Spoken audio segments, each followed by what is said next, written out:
A review of the Jekosa Mini U-Lock. As you can tell, it's quite small, but let's start with the pros. Quite thick of a shackle compared to other U-Locks.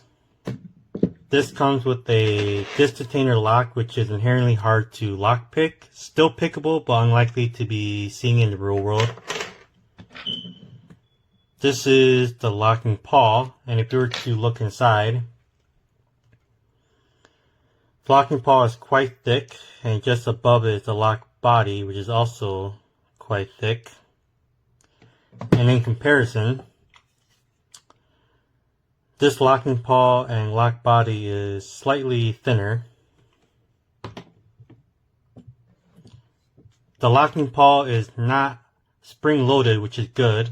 If it was, someone could get a shim and bypass it. This might have a anti-drill plate, but I'm not sure. Now with the cons. Although it is a thick shackle, it is not fully hardened as I ran through a file and it's slightly cut into it. You can see my nail catches onto it. Probably a quality control. Even if it was fully hardened, it's not angle grinder proof, as 95% of locks aren't. Another thing is this is not sole secure, so the long-term security, durability, and overall weather resistant is questionable.